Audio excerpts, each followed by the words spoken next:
Russia is now pounding on the gates of one of Ukraine's most important eastern strongholds. According to Ukrainian commanders cited by Reuters, Russian assault groups have begun infiltrating the outskirts of Kostiantynivka, the southern anchor of Ukraine's heavily fortified fortress belt in Donetsk. Military analysts say the city's capture would give Moscow a crucial foothold to push north towards Sloviansk and Kramatorsk, bringing the Kremlin closer to its goal of controlling the entire Donetsk region. The advance comes despite Ukraine's campaign to weaken Russia's war machine. As reported by Reuters, Ukrainian drone strikes have targeted Russian fuel infrastructure, logistics hubs, and supply routes linked to occupied Crimea.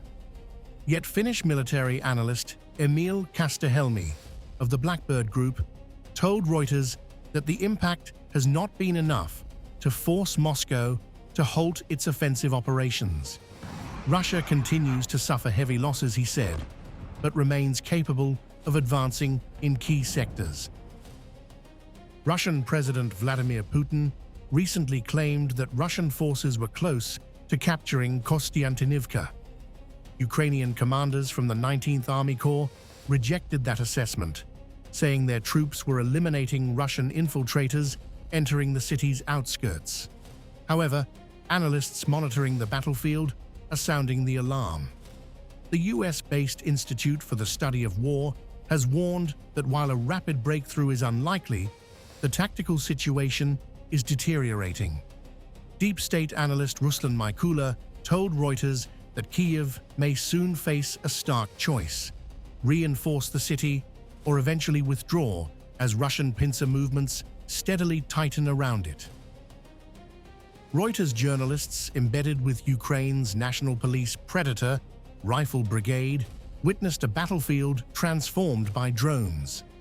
Anti-drone nets now cover major roads, fiber optic cables from Russian FPV drones hang overhead, and ground robots deliver supplies through what soldiers describe as a deadly kill zone.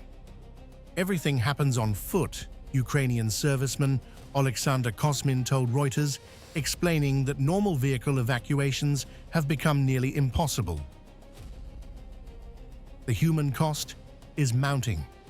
In nearby Druzhkivka, Reuters witnessed the bodies of a husband and wife inside a civilian van, struck by a Russian drone. Evacuee Larisa Sarida told Reuters she was fleeing because drones are flying, though she vowed to return when the war ends. Meanwhile, despite fuel shortages in Crimea and signs of strain across Russia's war effort, Moscow's offensive continues.